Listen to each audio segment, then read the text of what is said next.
করি যে প্রভু তিনি আমাদেরকে বাঁচিয়ে রেখেছেন এবং এই সুন্দর সকাল তিনি আমাদেরকে দেখতে দিয়েছেন। এবং বিগত 2 বছর আসলে কত লোক মারা গেছে আমরা আসলে হিসাব করতে পারি না, কিন্তু এই মহামারীর মধ্যে আমরা এখনো বেঁচে রয়েছে। এবং আমরা বাইবেলে অনেক মহামারীর কথা শুনেছি এবং সেখান থেকে আমরা দেখেছি অনেক লোক সন্তানে তারা আশীর্বাদ বয়ে নিয়েছে এবং অনেকের আশীর্বাদের কারণস্বরূপ তারা হয়েছে। এবং আমরা বিশ্বাস করি যে প্রভু তিনি একইভাবে আমাদেরকে আশীর্বাদ করছেন। আমরা গত সপ্তাহে আমরা ইউথ ফ্রাইডে আমরা উদযাপন করেছিলাম এবং আমাদের যুবক ভাই বোনেরা তারা সে ওয়ার্শিপ এবং বাক্যের মধ্য দিয়ে আমাদেরকে আশীর্বাদযুক্ত করেছিলেন। আর আসুন আজকের সময় আমরা প্রভু সে বাক্য আমরা শুনতে চাই এবং আজকে একটু কঠিন কিন্তু খুব সহজ একটা বিষয় নিয়ে কথা বলতে চাই। আসুন আমরা একটু মস্তকে উন্নত করে আমরা আরেকটু বাক্যের জন্য নিজেদেরকে আমরা বিশ্বাস করে প্রস্তুত রয়েছি, তবে প্রভুকে আমরা আরেকটিবার আহ্বান জানাই যেন প্রভুর সে রব আমরা শুনতে পাই এবং বাক্যের মধ্য দিয়ে যেন আমরা প্রভুকে যেন আমরা দেখতে পাই। আমাদের পিতা, আমরা তোমার ধন্যবাদ করি, আমরা তোমার গৌরব করি, তোমার প্রশংসা করি সময়ের জন্য প্রভু। বিশ্বের তোমার পবিত্রতার উপস্থিতি, তোমার পবিত্রতার পরিচালনা আমরা যাচনা করি প্রভু। আছে বাক্যের মধ্য দিয়ে যেন আমরা প্রত্যেকে যেন আমরা আশীর্বাদ প্রাপ্ত হতে পারি প্রভু। আমাদের আত্মিক কর্ণ খুলে দাও যেন আমরা তোমার রব যেন আমরা শুনতে পাই প্রভু। আমাদের সে চক্ষু খুলে দেওয়া যেন সে বাক্যের মধ্যে দিয়ে যেন তোমাকে যেন আমরা দেখতে পাই এবং এই বাক্য যেন আমাদের জীবনে 60 শতগুণ ফল হয় হিসেবে তুমি আমাকে তোমার আত্মা দ্বারা পরিচালনা দাও। প্রার্থনা তোমার পবিত্র নামে করি, আমেন। আচ্ছা, যে বিষয়ে আমি কথা বলতে চাই, বর্তমান সময়ে আমরা অনেক ধরনের সংবাদ শুনছি। তার মধ্যে একটি সংবাদ হচ্ছে অনেকের অসুস্থতার সংবাদ আমরা শুনছি এবং অসুস্থতার শেষ যে পরিণতি সেটাকে আমরা কি বলি, যদি মৃত্যু। এবং এই মৃত্যুর সংবাদ কিন্তু আমরা বিভিন্ন জায়গা থেকে বিভিন্নভাবে শুনছি এবং আজকে সেই মৃত্যু সংক্রান্ত বিষয় নিয়ে কথা বলতে চাই। আর আমি যে শিরোনামটি নিয়েছি সেটি হচ্ছে আপনার মৃত্যুর পরে কেউ কি আপনাকে স্মরণ করবে? আপনার মৃত্যুর পরে আপনাকে কেউ কি স্মরণ করবে? এখন হতে পারে আপনি জীবিত রয়েছেন, আপনি অনেকের কাছে দেখা করতে পারছেন, অনেকের সাথে ফোনে কথা বলতে পারছেন, অনেকে আপনাকে ফোন দিচ্ছে, আপনার সাথে যোগাযোগ করছে, কিন্তু যখন আপনি মারা যাবেন তখন কি কেউ আপনাকে স্মরণ করবে?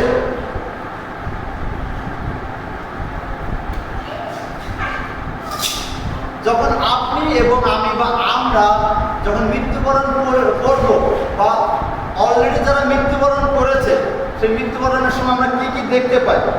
যদি কেউ মারা যায় তাহলে তাদের আত্মীয় স্বজনদের আমরা আহাজারি আমরা দেখতে পাই এবং তারা অনেকটা ভেঙে পড়েন, অনেকটা দুঃখার্থন এবং কঠিন একটা সময়ের মধ্যে দিয়ে যান। এবং তারপরে কি হয়, সেই মৃতদের সৎকার বা সমাধির কাজ করা হয় এবং 1 বছর পরে গিয়ে কি করা হয়, স্মৃতিচারণ করা হয়। এই যে কিছু নিয়ম কানুনের মধ্য দিয়ে সেই মৃত্যুর কার্য সম্পাদন করা হয় বা বছরে বছরে সেই স্মৃতিচারণ করে, এইগুলির মধ্যে দিয়ে কি আপনার জীবনের পরিসমাপ্তি ঘটে? আপনার জীবন কি এই মৃত্যুর মধ্য দিয়ে, এই স্মৃতিচারণের 1 বছর হচ্ছে, এটার মধ্যে দিয়ে কি আপনার সমস্ত কিছু পরিসমাপ্তি ঘটে? প্রেরিত পৌলের ভাষায় আমি আজকে বলতে চাই, তা দূরে থাকুন, যেন শুধু বিশেষ একটি দিনে যেন আপনার এবং আমার জীবনের সীমাবদ্ধতা না হয় বা শেষ যেন না হয়ে যায়। ঈশ্বরের একটা মহাপরিকল্পনায় আমরা এই পৃথিবীতে এসেছি। আর যদি সেই পরিকল্পনা আপনি এবং আমি বা আমাদের জীবনের মধ্য দিয়ে যদি বাস্তবায়ন না হয়, তাহলে কিন্তু আপনাকে এবং আমাকে মৃত্যুর পরে কেউ স্মরণ কিন্তু করবে না। তাহলে ঈশ্বরের সেই পরিকল্পনা বাস্তবায়নের জন্য আমাদের কি করা দরকার? ঈশ্বরের পরিকল্পনা বাস্তবায়নের জন্য আজকে আমরা আমাদের আত্মীয় স্বজনদের মৃত্যুর কথা শুনছি, আমাদের প্রতিবেশীদের মৃত্যুর কথা শুনছি, আমরা নিউজে বিভিন্ন মৃত্যুর কথা শুনছি। মৃত্যু আমাদের আতঙ্ক তৈরি করে, কিন্তু এই মৃত্যু আমরা জানি যারা বিশ্বাসী তাদের জন্য এটি অত্যন্ত আনন্দের। যদি আমাদের জগতে কষ্ট লাগে, কিন্তু এটি কিন্তু অত্যন্ত আনন্দের বিষয়। কিন্তু আজকে বলতে চাই, মৃত্যুর পরে আপনাকে কেউ কি স্মরণ করবে? আপনি মারা গেলে আপনাকে কেউ স্মরণ করবে? ঈশ্বরের পরিকল্পনা বাস্তবায়নের জন্য আমাদের কি করা দরকার? আসুন আমরা একটু বাক্য দেখি। ইব্রিয় তার 12 অধ্যায় আমরা 2 পদ দেখতে চাই। ইব্রিয় তার 12 অধ্যায় 2 পদ। এই পদটি আজকে আমরা সকলে মুখস্থ করে ফেলব। ইব্রিয় 12:2 পদ। আর এখানে লেখা আছে, বিশ্বাসের আদিকর্তা ও সিদ্ধিকর্তা যিশুর প্রতি দৃষ্টি রাখি। ইব্রিয় তার 12:2 পদে কি বলা হয়েছে? বিশ্বাসের আদিকর্তা ও সিদ্ধিকর্তা যিশুর দিকে যেন আমরা দৃষ্টি রাখি। আসলে আমরা সবাই একসাথে একটু বলি, আমরা এই পদটা একসাথে আমরা পাঠ করি। বিশ্বাসের আদিকর্তা ও সিদ্ধিকর্তা যিশুর প্রতি দৃষ্টি রাখি। আমেন। সত্য বাক্যের মধ্যে দিয়ে আমাদের প্রত্যেক আশীর্বাদ আনবেন। যদি আমরা ঈশ্বরের সেই মহাপরিকল্পনা আপনার এবং আমাদের জীবনের মধ্য দিয়ে যদি আমরা বাস্তবায়ন করতে চাই, তাহলে তিনি বিশ্বাসের সেই আদিকর্তা, সেই সিদ্ধিকর্তা, সেই যিশুর প্রতি আমাদের দৃষ্টি রাখা দরকার। যদি আপনি এবং আমরা যদি যিশুর প্রতি দৃষ্টি রাখি, তাহলে আমরা মারা যাওয়ার পরে লোকেরা আমাদেরকে স্মরণ করবে। আমরা বাইবেলে এবং অনেক মানুষের জীবনের মধ্যে দিয়ে সেটা আমরা দেখতে পাই, যারা যিশুর প্রতি দৃষ্টি রেখেছে, যারা যিশুতে জীবন যাপন করেছে, আজকে তারা আমাদের জীবনের জন্য আশীর্বাদ স্বরূপ আমাদের দৃষ্টি যেন কোনো সময় সে ধন সম্পত্তির দিকে যেন না হয়। যদি আমরা মতিতা ছড়াতে পাঠ করি, সেখানে লেখা রয়েছে আমাদের সেই ধন যদি আমরা সঞ্চয় করি, সেটি কিনে খাই, চোরে চুরি করে নিয়ে যেতে পারে, কিন্তু আমাদের দৃষ্টি যেন সেই বিশ্বাসের আদিকর্তা, সিদ্ধিকর্তা যিশুর প্রতি যেন হয়। আমাদের দৃষ্টি যেন সেই সোনা দানা, সোনার উপর যেন না হয়। যদি আমরা স্বপনীয় তার এক অধ্যায় যদি আমরা সেই 18 পদ দেখি, সেখানে লেখা আছে সোনা দানা আমাদেরকে রক্ষা করতে পারবেন। আপনি মারা গেলে কবরে কি সোনা দানা নিয়ে যেতে পারবেন? কি হবে? আপনার সোনা দানা পড়েই থাকে। এই জন্য আমাদের দৃষ্টি যেন সেই সোনা রূপা, সেই অলঙ্কারের প্রতি যেন না হয়, কিন্তু আমাদের দৃষ্টি যেন সেই সদাপ্রভু, সেই যিশুর দিকে যেন আমাদের দৃষ্টি হয়। আমাদের দৃষ্টি যেন আমাদের প্রাসাদ, বিল্ডিং এর দিকে না হয়। যদি আপনার স্বপনে একদা 13 পদ পড়েন, সেখানে কি লেখা আছে? আমরা যদি মারা যাই, তাহলে কি আর বিল্ডিং কি আমাদের সাথে যাবে? 10 কোটি, 5 কোটি, 5 লাখ টাকার একটা বিল্ডিং তৈরি করলাম, আপনি কি ওই বিল্ডিংয়ে বাস করতে পারবেন? কোথায় বাস করবেন? ওই 3.5 হাত, ওই মাটি। আজকে হতে পারে আপনি আমি টাইলস দিয়ে মাটি টাচ করবো না, ময়লা টাচ করবো না, কিন্তু আপনাকে ওখানে যেতে হবে। এই জন্য আমাদের দৃষ্টি যেন সেই বিশ্বাসের আদিকর্তা, সিদ্ধিকর্তা যিশুর প্রতি যেন হয়। আমাদের দৃষ্টি যেন সেই রাজপ্রাসাদে কিভাবে আরো টাকা আর্ন করবো, কিভাবে আমি আরো একটা সুন্দর বিল্ডিং করবো, কিভাবে সাদালা বিল্ডিং করবো, কিভাবে আরো আমাদের প্রয়োজন আছে, কিন্তু আমাদের দৃষ্টি যিশুর দিকে রাখতে হবে। যিশুর দিকে দৃষ্টি রেখে আমাদের সামনের দিকে এগিয়ে যেতে হবে। আজকে যদি আপনি এবং আমি আমাদের দৃষ্টি যদি যিশুর দিকে রাখি, তাহলে মরার পরে লোকেরা আমাদেরকে স্মরণ করবে। যখন আপনি বা আমি মারা যাব বা তারা মারা যায়, তাদের কি অবস্থা হয়? আসলে আমরা একটু জিএসকেল যদি 37:1 এবং 2 পদ দেখি, সেখানে এই ঘটনা আমরা সকলে জানি। সেই ঈশ্বর তিনি জিএসকেলকে তিনি নিয়ে গেলেন সেখানে, এবং সে আমরা যদি ইংলিশে বলে গ্রেভিয়ার্ড, আমরা বলি কবর না, বা যদি শ্মশান, আমরা সবাই এই শব্দগুলির সাথে পরিচিত। এবং যখন থেকে সেখানে জিএসকেলকে নিয়ে গেল, কি দেখতে পেল? সেখানে কি আছে? শুধু অস্থি পড়ে আছে, হাড় পড়ে আছে। যদি আপনি কবরে যান, কি দেখতে পাবেন? কবর যদি পড়েন, কবরে কি থাকে? শুধু হাড় পড়ে আছে, সেখানে আর কোনো কিছু নাই। যখন আপনি এবং আমি মারা যাব, তখন কিন্তু একই রকম অবস্থা কিন্তু হবে। যদি আমরা সায়েন্সের ভাষায় বলি, মানুষ যখন মারা যায় 5 দিনের ভিতর তার নখ, চুল, তার অঙ্গ প্রত্যঙ্গগুলি সব কিছু খসে আস্তে আস্তে পড়ে যায়, এবং পরে কি অবশিষ্ট থাকে? সেখানে শুধু বা অস্থি কেবলমাত্র অবশিষ্ট থাকে। এই জন্য মারা যাওয়ার পরে কিন্তু আসলে আমাদের সেই রকম অস্তিত্ব কিন্তু আর আমাদের থাকে না, আমাদের অস্তিত্ব বিলীন হয়ে যায়। কিন্তু আমাদের অস্তিত্ব আমরা টিকিয়ে রাখতে পারি কিভাবে? যিশুর প্রতি যদি আমরা দৃষ্টি রাখি, তাহলে কিন্তু আমরা আমাদের অস্তিত্ব টিকিয়ে রাখতে পারি। আমরা একটি ভাব সম্প্রসারণ করেছি না, মানুষ বাঁচে তার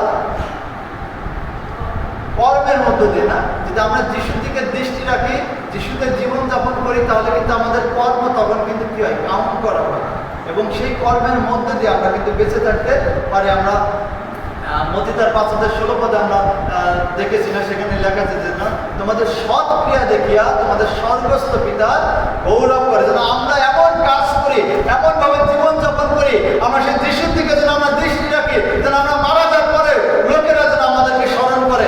এখন হতে পারে আমাকে দেখতে পারছে, সেই জন্য লোকেরা স্মরণ করছে। আমরা আমাদের বাঙালি একটা প্রবাদ আছে না, যে চোখের আড়াল হলে কি হয়, মনের আড়াল হয়। কিন্তু যদি আমরা যিশুর দিকে দৃষ্টি রাখি, আমরা এটা শুধু চোখের আড়াল না, জগতের আড়াল হয়ে যাবো, কিন্তু জগৎ তথাপি আমাদেরকে স্মরণ করবে, জগৎ তথাপি আমাদেরকে মনে করবে। আমরা যদি হিতোপদেশটা 10 অধ্যায় 7 পদ দেখি, সেখানে কি লেখা আছে? ধার্মিকের স্মৃতি আশীর্বাদের বিষয়, কিন্তু দুষ্টদের নাম পচিয়া যাইবে। হিতোপদেশটা 10 অধ্যায় যদি আমরা 7 পদ দেখি, সেখানে লেখা আছে ধার্মিকের স্মৃতি আশীর্বাদের বিষয়, কিন্তু দুষ্টদের নাম পচিয়া যাইবে। যদি আমি শেষ অংশটুকু আপনাদেরকে বলি, এখানে বলেছে দুষ্টদের নাম পচিয়া যাইবে। যদি শেষ অংশটুকু দেখি, দুষ্টদের নাম কি হবে?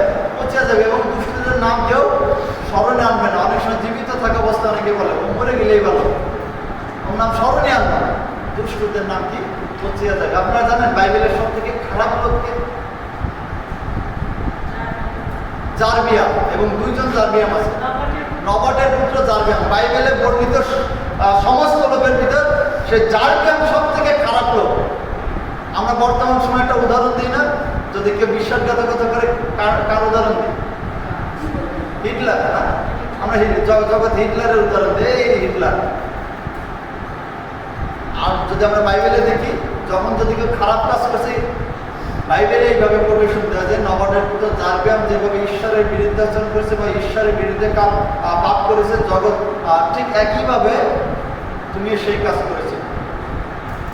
আজকে জারবিয়ামের নাম আমরা কেউ রাখি না, বা জারবিয়ামকে কেউ কিন্তু আমরা দৃষ্টান্ত স্বরূপ রাখতেছি না, বা আমরা স্মরণ করি না। কারণ বাক্য বলে যে দুষ্টদের নাম পচিয়া যাইবে। আজকে কেউ কি আমরা জারবিয়ামের মধ্যে কাজ করতে চাই? অবশ্যই আমরা চাই না। কিন্তু প্রথম অংশে কি বলা হয়েছে? যে ধার্মিকের স্মৃতি আশীর্বাদের বিষয়, দুষ্টদের নাম পচিয়া যাইবে। দুষ্টদেরকে কে স্মরণ করবে না, মৃত্যুর পরে তাদেরকে কে স্মরণ করবে না, কিন্তু ধার্মিকের স্মৃতি আশীর্বাদের বিষয়। ধার্মিকগণকে লোকেরা স্মরণ করবে, যে লোকেরা যিশুর প্রতি সে বিশ্বাসের আদিকর্তা সিদ্ধিকর্তার প্রতি দৃষ্টি রেখেছে, সেই লোকদেরকে লোকেরা মৃত্যুর পরে স্মরণ করবে। আজকে আপনি এবং আমি, আমরা কি সেই বিশ্বাসের আদিকর্তা সিদ্ধিকর্তা যিশুর প্রতি আমাদের দৃষ্টি আছে? আমরা বর্তমান সময় যতদূর এই জীবন আমরা কাটিয়েছি, যদি আপনি এবং আমি আমরা মারা যাই, মৃত্যুর পরে লোকেরা আমাদের কি স্মরণ করবে? অনেকে বলতে পারেন দাদা স্মরণ তো অবশ্যই করবে, কিন্তু আমরা ওই জারবিয়ামের মতো স্মরণ আমরা চাই না। আমরা চাই ধার্মিকের স্মৃতি, না ধার্মিকের স্মৃতি যেন সেইভাবে আমাদেরকে স্মরণ করে। আজকে আপনি এবং আমি, আমরা এখনো জীবিত আছি, এবং আমাদের এখনো কিন্তু কিছু করার সুযোগ রয়েছে, যাতে লোকেরা আমাদেরকে কি করতে পারে? মরার পরে স্মরণ করতে পারে। যারা মারা গেছে তাদেরকে কিছু করণীয় আছে? কিছুই কিন্তু করণীয় না। কিন্তু আপনার এবং আমার এখনো কিন্তু করণীয় আছে, যাতে মরার পরে লোকেরা আমাদেরকে কি করতে পারে? স্মরণ করতে পারে। কোথায়? বাইবেলের কোথায়? পুরো বাইবেলে বিভিন্ন ধরনের ইতিহাস, যেহেতু সেই স্মৃতিচারণ আমরা করা হয়েছে, বিভিন্ন লোকদের জীবনী তুলে ধরেছে, কিন্তু কোথায় আসলে এই স্মৃতিচারণ অধ্যায় আমরা বলতে পারি, বা কোথায় সেই ধার্মিকের সেই স্মৃতির কথা তুলে ধরা আছে? বাইবেলের কোন পুস্তকে বা কোন অধ্যায়ে লিপিবদ্ধ করা আছে আমরা বলতে পারি?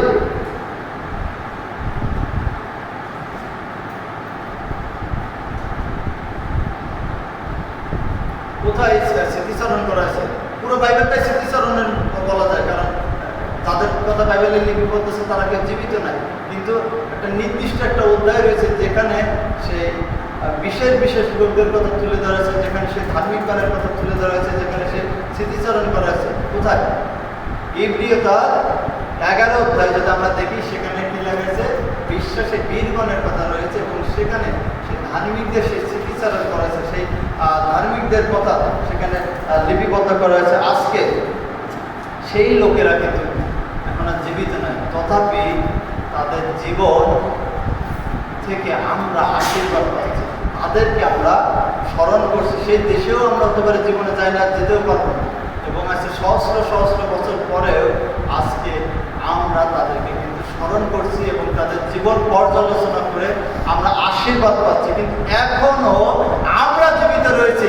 আজকে আপনার এবং আমাদের জীবন থেকে লোকের আশীর্বাদ পাচ্ছে কিনা, আমাদের জীবন পর্যালোচনা করে লোকের আশীর্বাদ পাচ্ছে কিনা, এবং আমাদের জীবনের মধ্যে দিয়ে আমাদের মণ্ডলী, আমাদের পরিবার, আমাদের সমাজ, আমাদের দেশ, এমনকি বিদেশে তারা আশীর্বাদ পাচ্ছে কিনা, সেই প্রশ্ন আজকে আমাদের প্রত্যেকের ব্যক্তিগত জীবনের কাছে আমরা করতে চাই।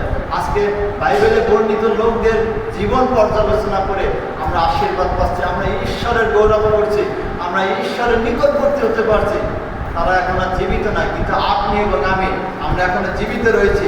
তথাপি আমাদের জীবন দ্বারা লোকেরা আশীর্বাদ পাচ্ছে না, আমাদের জীবন পর্যালোচনা করলে লোকেরা ঈশ্বরের নাম তারা জানতে পারছে কিনা, সেটি আজকে আমাদের কাছে প্রশ্ন।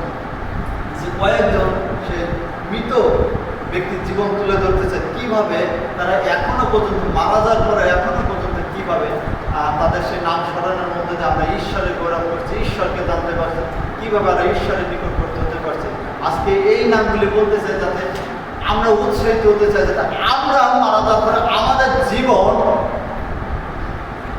যেন লোকেরা পর্যালোচনা করে তারা যেন আশীর্বাদ, আমরা যেন যে কোনো একটা বিষয় দিকে ধাবিত হই না, আমার জীবনে এই জিনিসটা আছে যার কারণে লোকেরা যেন আমাকে স্মরণ করে এবং লোকেরা যেন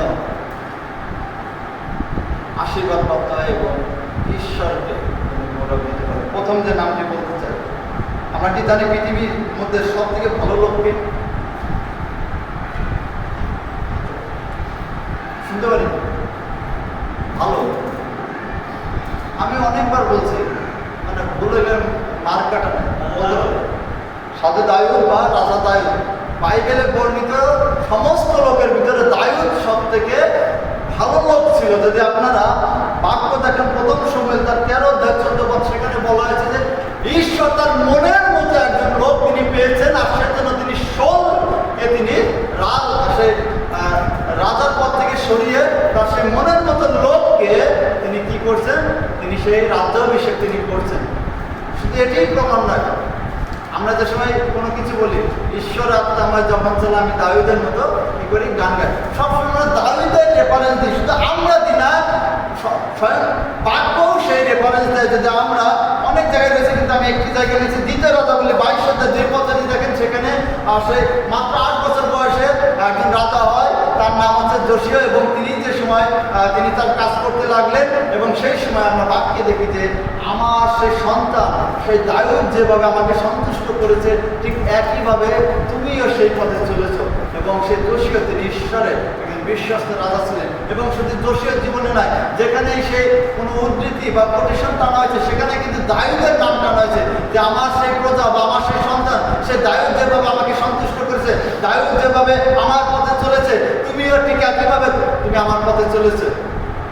দায়ুদ তিনি সব থেকে তিনি ভালো লোক তিনি ছিলেন, আর সেজন্য আমরা কিন্তু দায়ুদকে স্মরণ করি। আজকে আপনি এবং আমি কি এই ক্যাটাগরিতে পড়ছি? আমরা মারা গেলে লোকেরা কি দায়ুদের মতো আমাকে স্মরণ করবে? দ্বিতীয় যে নামটি বলতে চাই, পৃথিবীর সব থেকে জ্ঞানী লোক সলোমন রাজা, এটা আমরা সবাই জানি। এবং এই সলোমন তিনি কি করেছেন, আমি যাদের নাম বলছি প্রত্যেকের জীবনে বিভিন্ন উত্থান পতন আছে, কিন্তু তারা শেষ পর্যন্ত তার প্রভুতে স্থির ছিল। ঈশ্বর তিনি সলোমনকে তিনি সেই আশীর্বাদ করেছিলেন যেন তিনি সেই মন্দির তিনি নির্মাণ করতে পারেন, সেই মন্দিরে সব ঈশ্বর উপস্থিত হতে পারে এবং লোকেরা আশীর্বাদ পায়। আজকে আপনি এবং আমি আসুন যেন আমরা সব মন্দির নির্মাণ করি। ঈশ্বর আমাদের যথেষ্ট জ্ঞান দিয়েছে, যথেষ্ট জ্ঞান দিয়েছে। আজকে হতে পারে আপনি এবং আমি দায়ীদের মতো ভালো লোক হতে চাই, যদি না হয় তাহলে আসুন আমরা চেষ্টা করি যেন আমরা মন্দির নির্মাণ করি, যেন লোকেরা স্মরণ করো যে না, তার জীবন বা তার দেহটাই কি ছিল, মন্দির স্বরূপ ছিল, যেখানে স্বয়ং ঈশ্বর। দ্বিতীয় যে ব্যক্তির নাম বলতে চাই, পৃথিবীর সব থেকে শক্তিশালী লোককে,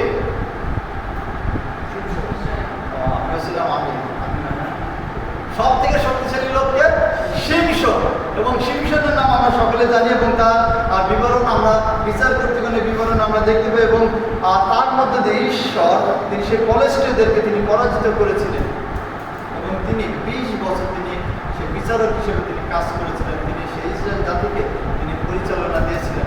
আজকে হতে পারে আপনাকে এবং আমাকে নির্দিষ্ট কোনো জাতির জন্য, নির্দিষ্ট কোনো লোকের জন্য আমাদেরকে কি করা হয়েছে, মনোনয়ন করা হয়েছে, আমাদেরকে প্রেরণ করা হয়েছে, যেন তাদেরকে যেন আমরা জয় করতে পারি প্রভুর জন্য, বা প্রভুর রাজ্য প্রতিষ্ঠার জন্য আরেক জাতি আছে যাদেরকে আমরা পরাজিত করতে পারি, এবং শিমশনের মতো যেন আমরা একজন বিচারক, যেন আমরা আমাদের মণ্ডলীকে, আমাদের জাতিকে, সমাজকে যেন ঈশ্বরীয় শিক্ষায়, ঈশ্বরীয় সেই আজ্ঞা অনুসারে যেন তাদেরকে আমরা পরিচালনা দিতে পারি। আজকে আপনি এবং আমি কি শিমশনের মতো, আপনি আমি কি সলোমনের মতো, আপনি আমি কি দাউদের মতো? চতুর্থ যে ব্যক্তির কথা বলতে চাই, পৃথিবীর সবচেয়ে বড় ভাওবাদীকে সবাই আমরা জানি না, মসজিদ। আগে হতে পারে সবার একটু কনফিউশন ছিল, কিন্তু যদি আমরা দ্বিতীয় বিবরণ 34 অধ্যায় 10 পদ থেকে সেখানে লেখা রয়েছে যে সব থেকে বড় ভাওবাদীকে মসজিদ, এবং ঈশ্বর স্বয়ং তার সাথে সরাসরি তিনি সম্মুখীন হয়ে তিনি কি করতেন, তিনি কথা বলতেন, এবং এই মসজিদের মধ্যে দিয়ে ঈশ্বর তিনি অলৌকিক কার্য তিনি সাধন করেছেন।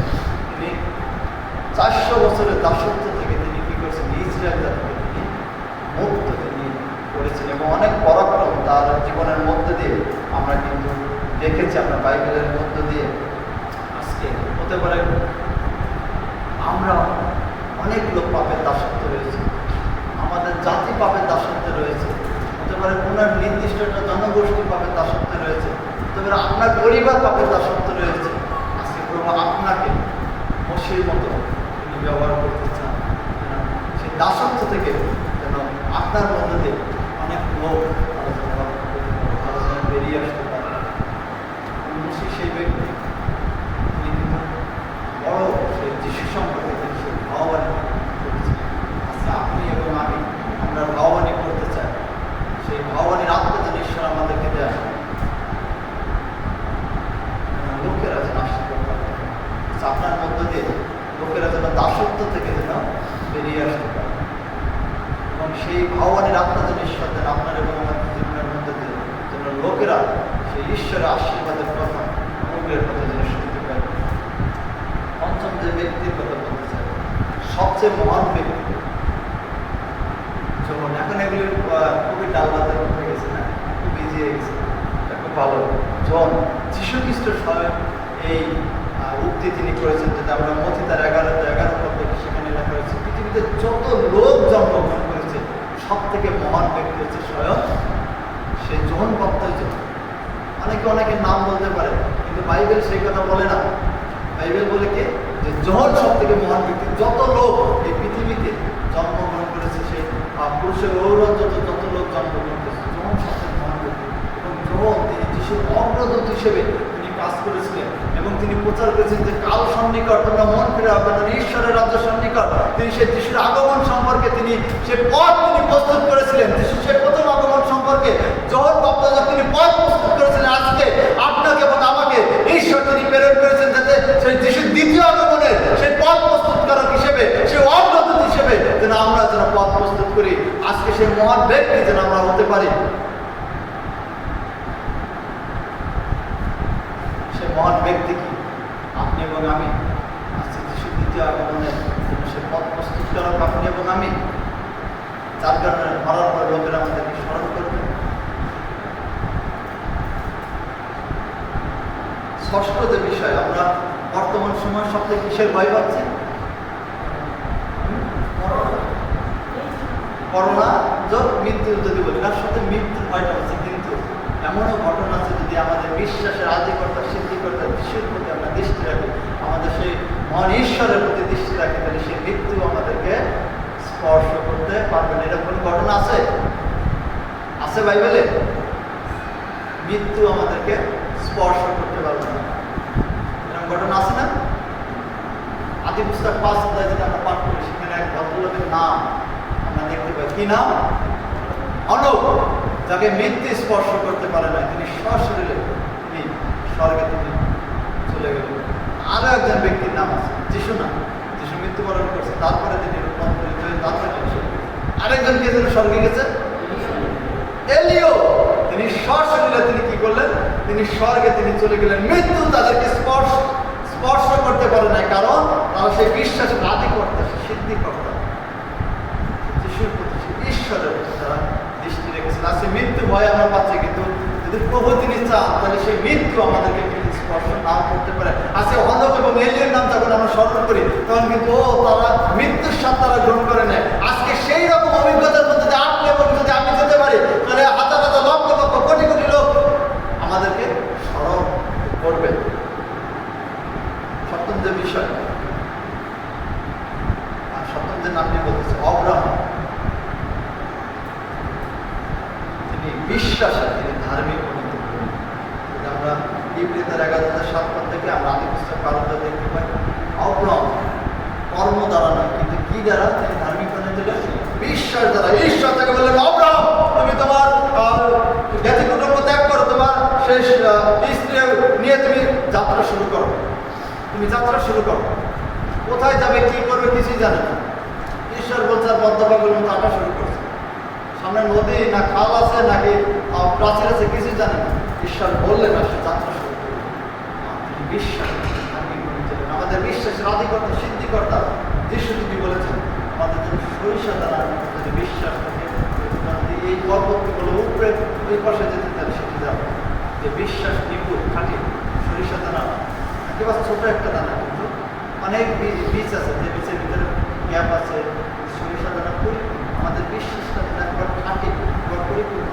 অব্রাহাম বিশ্বাসে ধার্মিক পরিণত হলেন। কেন আমরা অব্রাহামকে স্মরণ করি? তার বিশ্বাসের কারণে। তিনি এতটা ঈশ্বরকে তিনি বিশ্বাস করতেন, এবং ঈশ্বর যখন অব্রাহামকে ডাকলেন, তিনি কি ছিন্নতার ছিল? তিনি কি ইসরায়েলীয় ছিল? তিনি কি জিহুদি ছিল? কি ছিল? পরজাতি ছিল, প্রত্যেক পূজা করতেন। একজন অবিশ্বাসী লোক কিভাবে তিনি ঈশ্বরের প্রতি তিনি দৃষ্টি রাখলেন, আর সেজন্য তার বিশ্বাস তাকে ধার্মিক পরিণত করলো। আজকে আমরা বিশ্বাসী হয়ে, খ্রিস্টান হয়ে, আমরা আজকে ঈশ্বরের নাম জেনে তথাপি আমাদের জীবনে সেই বিশ্বাস আমরা স্থাপন করতে পারি না। আমরা মারা যাওয়ার পরে যেন লোকেরা আমাদেরকে যেন সেই আমাদের জীবনের বিশ্বাসের জন্য যেন লোকেরা যেন স্মরণ করতে পারে। পরের বিষয়, নোহ, যিনি বিশ্বাসী, তিনি জাহাজ নিয়ে জীবনে ভূমিকা। আমি জীবনে বন্যা ওইভাবে দেখি না, টেলিভিশন দেখছি, কারণ আমি যেখানে থাকি জীবনে মানে যদি ঈশ্বর বিশেষ কিছু না করে তাহলে ওখানে বন্যার কোনো অপশন নেই। আমরা যশোর যেখানে থাকি, আমাদের যশোরে বন্যা হয় নাবারণ বা সাতক্ষীরা অঞ্চল দিয়ে ইন্ডিয়ায় ওই অঞ্চলে, কিন্তু আমরা যেখানে থাকি সদরে, এখানে বন্যার কোনো অপশন নেই, বন্যাই দেখি শুনছি, জোয়ারের পানি দেখছি আমি, কিন্তু এই নব বন্যা জলপ্লাবন কোনোদিন ঘটে নাই পৃথিবীতে, দেখেই না। আর ঈশ্বর বলছে, এই নব তুমি জাহাজ বানাও। নব তিনি জাহাজই জীবনে দেখেন। এখন তো আমরা জাহাজ দেখি, অনেক দেখে দেখে আমরা নৌকা করতে পারি, জাহাজ বানাইতে পারি না, জীবনে দেখেন নেই জাহাজ। ঈশ্বর বলছে তুমি জাহাজ বানাও। সে বিশ্বাসে তার কার্য জাহাজ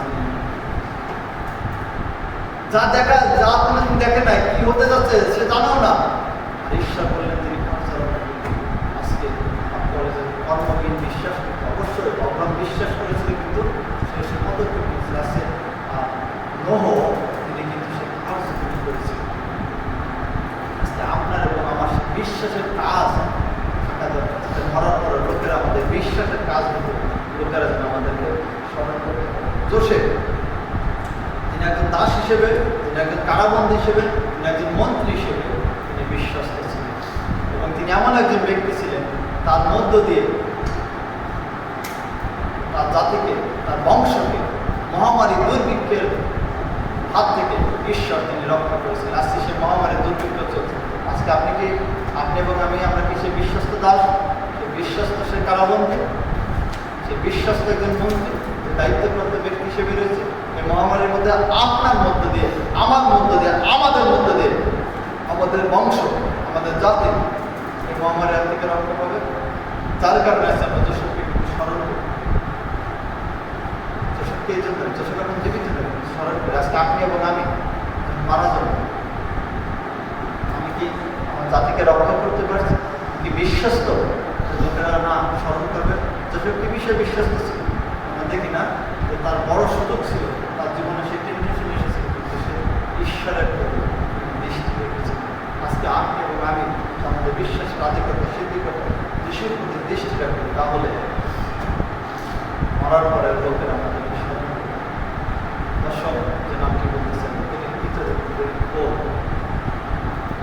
তারা খ্রিস্টের সুসমাচার প্রচার করছে, তারা আত্মসমর্পণ করেছে। তিনি বলেছেন ঠিক আমাকে বললেন না, আমি যখন আসে তখন এ বদলে ফেলে সুসমাচার প্রচার বিভিন্ন জায়গায় যেখানে গেছে, যে অবস্থায় গেছে সে অবস্থায় সুসমাচার প্রচার করছে। আপনি এবং আমি মারা যাওয়ার পরে সুসমাচার প্রচারক হিসেবে কি আমাদের লোকের নাম স্মরণ করবে? কি কারণ এই যে 10 জন ব্যক্তির নাম আমি তুলে ধরেছি, বাইবেলের সহস্র নাম আছে। কোন ক্যাটাগরিতে লোকেরা আপনাকে আমাকে স্মরণ করবে? নাকি কোনো ক্যাটাগরিতে আমরা করছি না, নাকি 10টা ক্যাটাগরির মধ্যে আমরা আছি? যদি না থাকি, এখন আমাদের সুযোগ রয়েছে মরে যাওয়ার পরে, মরার পরে লোকেরা বিশেষ একটি কারণে আপনাকে আমাকে স্মরণ করবে। এছাড়া বাইবেলে বর্ণিত অনেক লোকের নাম লিপিবদ্ধ রয়েছে, যে নাম বলতে গেলে আমাদের সময়ের সাথে আমরা পারবো না। আমরা যদি যশোর রাজার কথা, হিসকিল রাজা, দানিয়েল, জেরেমিয়া, জিসকেল, জিওশিয়া, জাকব, আরও সহস্র নাম রয়েছে যাদের জীবন আমরা স্মরণ করি, তারা মারা যাওয়ার পরে। আজকে আপনি এবং আমি মারা যাওয়ার পরে আমাদেরকে লোকেরা স্মরণ করবে। আসেন প্রিয় ভাই, উঠে দাও। আজকে আমরা মস্তক অবনত করে এবং নিজেদেরকে একটু প্রভুর কাছে সমর্পণ করতে চাই এবং নিজেদেরকে অনুসন্ধান করি। আমি ভালো লোক হিসেবে লোকেরা আমাকে স্মরণ করবে, জ্ঞানী লোক হিসেবে, মন্দির নির্মাণ হিসেবে লোকেরা স্মরণ করবে, ঈশ্বরের আজ্ঞা পালনের লোকদেরকে বিশ্বস্তভাবে পরিচালনা দেয় লোকেরা আমাকে স্মরণ করবে, পাপের দাসত্ব থেকে লোকদেরকে উদ্ধার করার জন্য লোকেরা স্মরণ করবে, যিশুর দ্বিতীয় আগমনের পথ প্রস্তুতকারক হিসেবে লোকেরা আমাকে স্মরণ করবে, নাকি মৃত্যু আমাকে স্পর্শ করে না সেই কারণে লোকেরা আমাকে স্মরণ করবে? আমাদের বিশ্বাস দেখে কি লোকেরা স্মরণ করবে? বিশ্বাস এবং সাথে কাজ, সেজন্য লোকেরা আমাদেরকে স্মরণ করবে? আমাদের বিশ্বস্ততা থেকে লোকেরা স্মরণ করবে? দায়িত্বপ্রাপ্ত ব্যক্তি হিসেবে এবং আমার মধ্যে যে আমার জাতি, আমার সমাজ রক্ষা পেয়েছে সেই জন্য লোকেরা স্মরণ করবে? নাকি একজন সুসমাচার প্রচারের লোকেরা স্মরণ করবে? নাকি অন্যান্য আরো বিশেষ কাজ দ্বারা লোকেরা স্মরণ করবে? এখন আমাদের সময় রয়েছে প্রিয় ভাই বোন। আসুন আমরা যদি এই পথে না থাকি, তাহলে এখনো সুযোগ রয়েছে। আসুন আমরা পরিবর্তন এবং কাজ শুরু করি এবং আমাদের বিশ্বাসের আদিকর্তা, সিদ্ধিকর্তা যিশুর প্রতি আমরা দৃষ্টি রাখি। তাহলে আপনি এবং আমি, আমরা মৃত্যুর পরে লোকেরা আমাদের স্মরণ করবে এবং বাক্য সেই কথা বলে যে ধার্মিকের স্মৃতি আশীর্বাদ বিষয়, দুষ্টগণের নাম পচিয়া যাবে। কেউ আমরা যার ব্যায়ামের কথা স্মরণ করতে চাই না, কেউ আমরা আহাবের কথা স্মরণ করতে চাই না, কেউ আমরা ইসেবলের কথা স্মরণ করতে চাই না, কেউ আমরা ইসকারিতে জিহুদার কথা স্মরণ করতে চাই না, কিন্তু আমরা যাকবের কথা স্মরণ করি, দানিয়েলের কথা স্মরণ করি, আমরা অব্রাহামের কথা স্মরণ করি, মসির কথা স্মরণ করি। আজকে আসুন যেন আপনি এবং আমি আমরা মারা যাওয়ার পরে লোকেরা আমাদেরকে স্মরণ করে এবং আমাদের স্বর্গস্থ পিতার গৌরব এবং আমাদের কাজের মধ্যে দিয়ে আমাদের পরবর্তী প্রজন্মরা তারা যেন আশীর্বাদ করতে পারে। আসুন প্রিয় ভাই বোন, আমরা নিজেদেরকে প্রভুর কাছে আরেকটিবার নতমন্ত্র করি, নিজেদেরকে আরেকটিবার প্রভুর কাছে রাখি এবং কথা আমরা প্রভুকে বলি যে প্রভু, আমি তোমাদের বিশ্বাস করতে চাই, শুধু তোমার দিকে দৃষ্টি রাখতে চাই। এই জাগতিক সেই আনন্দ উল্লাস নয়, জাগতিক ধন সম্পত্তি নয়, জাগতিক সেই ঘরবাড়ির দিকে নয়, কিন্তু আমাদের বিশ্বাসের আদিকর্তা সিদ্ধিকর্তা সেই যিশুর প্রতি আমরা দৃষ্টি রাখি। আসেন আমরা একসাথে আমরা মুখ খুলে দেব, প্রার্থনা করি। আমাদের মঙ্গলময় পিতা, আমরা তোমার ধন্যবাদ করি, তোমার প্রশংসা করি, তোমার গৌরব করি প্রভু। আজকের এই সময়ে প্রভু সুন্দর বাক্যের জন্য আমরা তোমাকে ধন্যবাদ দিই প্রভু।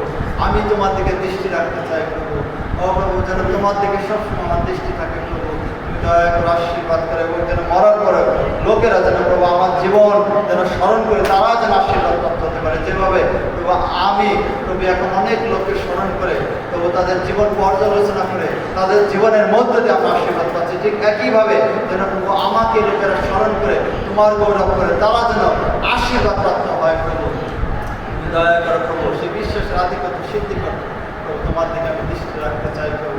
আজকে প্রভু যত ভাই বোন প্রভু এখানে উপস্থিত রয়েছে প্রভু, তুমি প্রত্যেককে তুমি আশীর্বাদ করো প্রভু। আমরা যেন মরণ দিন পর্যন্ত তোমাদের সে বিশ্বস্ত থাকতে পারি, আমরা যেন শেষ পর্যন্ত তোমাদের স্থির থাকতে পারি এবং তোমার দিকে যেন আমাদের দৃষ্টি রাখতে পারি। তুমি আমাদের দয়া করে আশীর্বাদ করো। প্রার্থনা আমাদের ত্রাণকর্তা, আমাদের মুক্তিদাতা যীশু খ্রিস্টের নামে করি, আমেন। আসুন আমরা একসাথে প্রভু প্রার্থনা করি।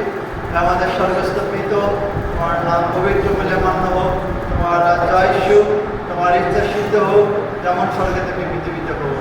আমাদের প্রয়োজনীয় খাদ্য আজ আমাদেরকে দাও, আমাদের অপরাধ ক্ষমা করো, যেমন আমরা আপনার অপরাধীকে ক্ষমা করে আছি। আর আমাদের পরীক্ষাতে আনে না, কিন্তু মন্দিরকে রক্ষা করো, কারণ রাজ্য পরাক্রম মহিমা যুগে যুগে তোমারই হোক, আমেন। আর এখন পিতা ঈশ্বরের প্রেম, প্রভু যীশু খ্রিস্টের অনুগ্রহ ও পবিত্রতার সহভাগিতার শান্তি এখন থেকে খ্রিস্ট আশ্রিত প্রত্যেকটি নরনার সহিত এখন থেকে অনন্তকাল পর্যন্ত